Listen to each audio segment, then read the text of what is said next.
High court का जो फैसला है वो तत्काल लागू होना चाहिए। ठीक है, आपके पास में लौटेंगे। शांति प्रसाद भट्ट जी हमारे साथ में है, केंद्रीय प्रवक्ता है उत्तराखंड क्रांति दल की ओर से। बहुत स्वागत सर आपका भी। भट्ट साहब, उपनल कर्मचारी नाराज हैं, आखिर सरकार क्यों कर्मचारियों को नाराज करने का काम करती है? और ये सिर्फ उपनल कर्मचारियों का हाल नहीं है, इसके पहले भी हम देख रहे हैं अलग अलग जगहों पर कर्मचारी किस तरीके से आंदोलन करने को मजबूर हो जाते हैं। क्या वजह है आखिर? देखिए गरिमा जी, इस बात को समझने की जरूरत है कि वर्तमान सरकार, चाहे वो केंद्र की हो राज्य की हो, कैसे संविधान की धज्जियां उड़ा रही है, कैसे कानून को अनदेखा कर रही है, ये इसकी वानगी है। 2018 में उत्तराखंड में 22,000 उपनल कर्मचारियों को हाई कोर्ट ने कहा कि इनको समान कार्य समान वेतन दें और साथ ही इनको नियमित भी किया जाए। ये जनहित की सरकार, अपने आप को कहने वाली कर्मचारी विरोधी सरकार, हाई कोर्ट के आदेश के खिलाफ सुप्रीम कोर्ट चली गई। सुप्रीम कोर्ट ने भी आदेश कर दिया। अब कहां जाए न्याय के लिए कर्मचारी? ये ठेका प्रथा पे पूरे देश को झोंक रहे हैं। अभी इनके विधायक बोल रहे थे धर्मपुर के कि देखो इनको तो नियमित करने के लिए थोड़ी ना रखा था, तो दिहाड़ी के मजदूर थे। कहने का मतलब है ये पूरी जवानी उत्तराखंड की जो है दिहाड़ी पर गुजरवाना चाहती है, रोजगार देने की मंशा नहीं है। ये वो भाजपा है जिन्हें फ्री में वोट पड़ रहा है। माँ बाप चप्पा चप्पा खाजप्पा कर रहे और बच्चे सड़कों पे मर रहे। ये स्थिति उत्तराखंड से लेकर देश में हो चुकी है। समझ से परे बात यह है कि इतना दमन करने के बावजूद भी ये जिस तरीके से चुनाव में चुनाव जीत रहे हैं, ये एक उदाहरण है कि जब समाज अंधभक्त होकर किसी के पीछे केवल धर्म और जाति पे खड़ा होता है तो उस समाज के नौजवान बच्चों का जीवन बर्बाद कैसे होता है आप देख लीजिए। किसान सड़कों पे बैठे हैं मगर किसानों को न्याय नहीं मिल रहा है। नौजवान सड़कों पे पिट रहे हैं, उन्हें नौकरियां नहीं मिल रही है।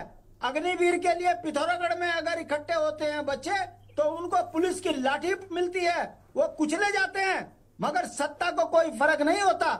मेरा कहने का मतलब है ये वो भारतीय जनता पार्टी है जो अपने आप को सनातन धर्म की बात कहती है।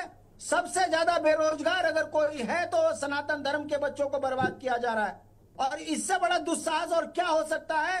जो हाई कोर्ट के आदेश को नहीं मान रहे, जो सुप्रीम कोर्ट को कुछ नहीं समझ रहे, जो भारतीय संविधान को कुछ नहीं समझ रहे, उसके बावजूद भी यदि ये लोकतंत्र में है तो ये बहुत बड़ा अशुभ संकेत है कि भारतीय जनता पार्टी धीरे धीरे तमाम संस्थाओं को खत्म कर देश के अंदर तानाशाही को लागू करने जा रही है।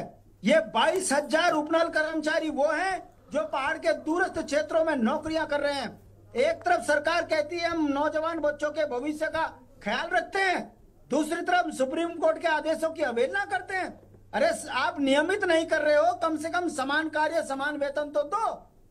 मगर लोकतंत्र में इससे बुरे दिन क्या आएंगे कि हाई कोर्ट के वकील यहां बेचारे नौजवान कर्मचारियों को न्याय दिलवाते हैं, सुप्रीम कोर्ट में वकील सरकार को आईना दिखाते हुए आदेश करवाते हैं कि नौजवान बच्चों के साथ न्याय करो। और ये सरकार है जो दिहाड़ी के मजदूरी में पूरे देश को झोंकने जा रही है। ये असली चेहरा है, समझना इनके माँ बापों को है जो ये बच्चे हैं 22,000। मैं कहना चाहता हूं अभी केदारनाथ में जिस तरीके से हमने भाजपा के पीछे लोगों को पैसों के पीछे भागते हुए देखा, अगर यही लोकतंत्र है तो आने वाले समय में और बड़े झटके उत्तराखंड के नौजवान बच्चों को मिलेंगे। नौकरियां बेचते हैं तो हाकम को पैदा करते हैं, और जब उत्तराखंड में वकील नौजवान बच्चों को न्याय दिलाते हैं तो ये अध्यादेश लेके आते हैं। और चुनाव के लिए झोपड़पट्टी को बचाने के लिए वहां पर जो है अध्यादेश लाने की बात करते हैं।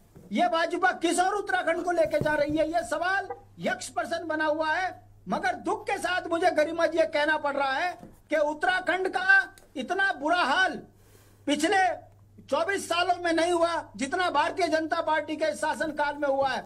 आखिर बच्चा जाए कहां? बीटेक, एमटेक, पीएचडी करने के बावजूद भी यदि उसे 10,000 का दिहाड़ी का मजदूर बनाने की मानसिकता यह सरकार रख रही है, हाई कोर्ट सुप्रीम कोर्ट को नहीं मान रही है, तो क्या उत्तराखंड में लोकतंत्र को जिंदा रखने के लिए आम जनमानस को सड़कों पर उतरकर मुट्ठी भींचकर इनके खिलाफ प्रदर्शन करने चाहिए? ये कैसी सरकार है? प्रदर्शन करो तो मुकदमा, हाई कोर्ट से मुकदमा जीत के आओ तो वहां के उसको पालन नहीं करना। जनता के साथ ये जो अत्याचार भाजपा कर रही है, ये विभत्स चेहरा भाजपा का है। भाजपा ने लोकतंत्र को खत्म कर दिया है।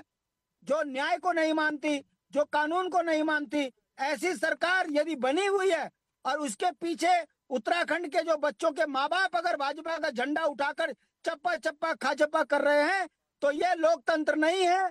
ये केवल और केवल नफरत का एक झुंड है जो केवल उन्माद मचाकर सत्ता में बना हुआ है और उसके बाद देश से लेकर राज्यों को लूट रहा है। जो लोकतंत्र को नहीं मानता, जो कानून को नहीं मानता, ऐसी सरकार को एक सेकंड भी बने रहने का कोई अधिकार नहीं है। मुझे बड़े दुर्भाग्य के साथ कहना पड़ रहा है कि भारतीय जनता पार्टी की सरकार निर्लज और बेईमान हो चुकी है। ये जो कानून के साथ में भी खिलवाड़ करने पर बाज नहीं आ रही है। उपनल कर्मचारियों को सरकार या तो नियमित करे, वरना इसके गंभीर परिणाम भुगतने पड़ेंगे। लोकतंत्र में ये कतई स्वीकार नहीं किया जा सकता कि जो सरकार जनता को न्याय दिलाने के लिए चुनी गई है, वही सरकार जनता के साथ में इस तरीके का कुठाराघात कर रही है। आखिर जनता को भी ये देखना चाहिए कि ये कितने बड़े झूठे बेईमान जुमलेबाज हैं जो नौजवान बच्चों का भविष्य बर्बाद कर रहे हैं, राज्य की आर्थिक आती हूँ जपेन जी, आती हूँ आपके पास। ये बर्दाश्त के काबिल नहीं है। ठीक है, उपनल कर्मचारियों के साथ है। ठीक है शांति प्रसाद जी, आपके पास में लौटेंगे। जपेंद्र सिंह जी हमारे साथ में जुड़ चुके हैं, प्रदेश प्रवक्ता हैं भारतीय जनता पार्टी की ओर से। बहुत स्वागत जपेंद्र जी। जपेंद्र जी, शिकायत सभी विपक्षों को है, ऐसा क्यों है? चाहे यूकेडी हो या कांग्रेस हो, शिकायत है। और बेरोजगारी जिस तरीके से बढ़ रही है, कर्मचारियों ने जिस तरीके से शिकायत दिखाई है, खुलकर प्रदर्शन जो सामने आया, वो अपने आप में बहुत कुछ कह रहा है। क्या कहेंगे आप? देखिए, शिकायत हमें भी है, सरकार को भी। उपनल कर्मियों के साथ सरकार की संवेदनाएं हैं, सहानुभूति है। सरकार नहीं चाहती, भारतीय जनता पार्टी की सरकार के उपनल के माध्यम से जो कर्मचारी काम कर रहे हैं, उन्हें कहीं ना कहीं उनके रोजगार के ऊपर किसी भी तरह की कोई विपत्ति दिया। हाँ, कहीं त्रुटि हुई है, कहाँ त्रुटि हुई है ये निश्चित तौर पर देखा जा रहा है।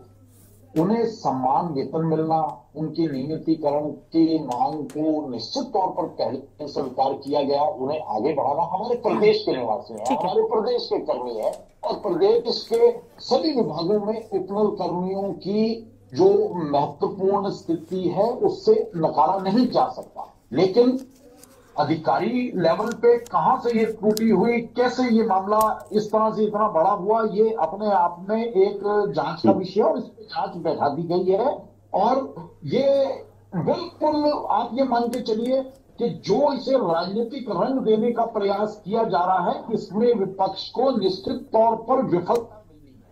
क्योंकि उपनल कर्मियों का जो मुद्दा है वो उत्तराखंड का एक अहम मुद्दा है। 25,000 के लगभग जो हमारे उपनल कर्मी हैं, उनके रोजगार से संबंधित जितना भी कार्य है वो आगे बढ़ाया जा रहा है। ठीक है कि आज जो उसमें त्रुटि हुई है, सुप्रीम कोर्ट से आदेश आया, उसके बाद हाई कोर्ट, लेकिन जो आधिकारिक तौर पर कहीं चूक हुई है और अधिकारियों के द्वारा ये समझने में कहीं ना कहीं चूक हुई है कि भाई उत्तराखंड के अंदर उत्तराखंड वासियों को अगर रोजगार से नहीं जोड़ा जाएगा, रोजगार नहीं मिलेगा तो किससे मिलेगा?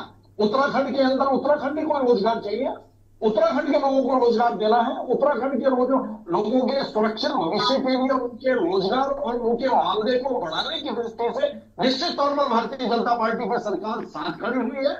और आने वाले समय में बहुत जल्द आप देखेंगे अभी आचार संहिता लगी, घाटी का चुनाव हो गया, जिसके बाद कहीं ना कहीं मुख्यमंत्री के स्तर से बहुत जल्दी इसमें कोई निर्णय आएगा। माननीय मुख्यमंत्री जी संज्ञान ले चुके हैं, पूरे मंत्रिमंडल के संज्ञान में ये विषय है और पूरा मंत्रिमंडल और मुख्यमंत्री, सरकार, संगठन सब उत्तराखंड में उपनल कर्मचारियों के साथ है। और उत्तराखंड के अंदर उत्तराखंडी हमारे भाई बहन जो उपनल के माध्यम से रोजगार से जुड़े हैं, उनके रोजगार के ऊपर कोई कुठाराघात नहीं आएगा, ऐसा भारतीय जनता पार्टी की सरकार भरोसा दिलाती है। ठीक है, भारतीय जनता पार्टी भरोसा तो लगातार दिला रही है, लेकिन बात यह है ना कि उनका भरोसा आम जनता तक